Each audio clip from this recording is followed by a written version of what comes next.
E a crise estética, ela faz parte, né, desse sequestro semiótico. A pessoa acha que ela é patriota botando lá no perfil dela aquela coisa cafona e horrorosa daquele olho verde e amarelo com uma lágrima escorrendo em verde e amarelo, junto com uma bandeira de Israel, quer dizer, um negócio que não faz o menor sentido.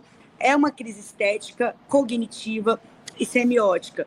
E a gente pode virar esse jogo, a gente pode, mas a gente, para isso, precisa, que foi um pouquinho do que eu disse no início, não perder de vista a humanidade, o traço de humanidade que existe em cada uma dessas pessoas, por mais que elas nos tirem do sério, por mais que pareça que a gente não concorda com elas em nada, por mais que pareça que a gente não tem nenhum caminho para construir consenso. Eu trago, mais uma vez, o meu exemplo local aqui. Eu fui líder da oposição ao prefeito aqui por 4 anos, e ele vetava todos os meus projetos, e eu conseguia derrubar todos os vetos no painel eletrônico com votos da base. E aí muita gente me pergunta isso: meu Deus, como é que você consegue isso? Que vereadores da base não conseguem derrubar veto e você da oposição consegue. Tudo que é no campo institucional, eu faço para ajudar os meus colegas. Então, por exemplo, eu presido 2 comissões na casa e sou membro da mesa diretora. Eu não sento em pauta de projeto de colega, eu não fico espezinhando colega, eu não... o colega fala assim, assina isso aqui para mim, porque eu preciso aprovar uma homenagem para um pastor que é da minha base eleitoral. É da base eleitoral do cara, é legislativo, eu vou ficar de pirraça? Não, eu assino. Pouquíssimas vezes eu questionei coisas aqui do mérito da homenagem que o vereador queria prestar, se era algo que eu achava que depunha contra o parlamento, como, por exemplo, o Eduardo Bolsonaro. Ok, mas, no geral, isso gera uma política, a mais básica da boa vizinhança, que é: como é que eu vou atrapalhar essa vereadora se ela consegue ser dura comigo na tribuna, mas não interditar o meu corre? Porque está cada um fazendo seu corre, quando a gente pensa em nível de parlamento. Esse é um ponto. E eu trago isso para a vida, para a comunicação política mais ampla. Dificilmente a gente não vai ter um ponto de consenso com os nossos detratores. Dificilmente. A gente não vai ter uma história. Ontem eu estava assistindo o Fantástico e eu me emocionei muito com a reportagem sobre os 80 anos do Geraldo Azevedo. Geraldo Azevedo contando que no cárcere, na ditadura militar, ele falou: eu sou músico.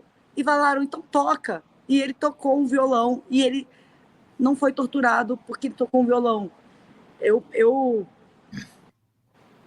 até me embargo a voz de falar sobre isso, porque o Geraldo Azevedo conseguiu achar um ponto de sensibilidade num facínora. E esse ponto, ele pode existir. A gente... você está sendo otimista. Não, eu estou falando que o nosso desafio aqui que está posto é a gente trazer uma geração de 15 anos de idade, de 16 anos, de 17 anos. Se eu achar que essas pessoas estão perdidas aos 15 anos de idade, talvez eu é que tenha desistido de lutar. Talvez eu é que tenha desistido da vida. Eu tive um episódio, Felipe, muito dramático aqui. Antes de ser vereadora, eu fui presidenta do Conselho Estadual de Juventude. Eu atuo com comunicação em direitos há mais de 10 anos. Eu já palestrei pelo menos 3 vezes em todas as escolas estaduais e municipais de Goiás. É o que eu amo fazer. Eu amo estar no meio dos meninos, os meninos me adoram, e é um negócio de doido, que as professoras ficam assim: meu Deus, como é que você conseguiu deixar 400 adolescentes calados? Porque a gente vem no mesmo lugar, e eu começo a trocar ideia de LOL, Dota, Racionais, os meninos ficam doidos, e funciona.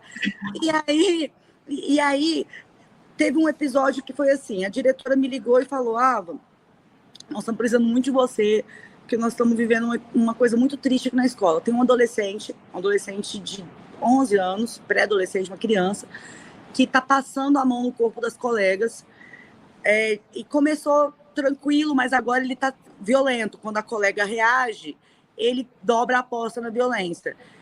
Vem cá que a gente vai chamar o pai. Fui.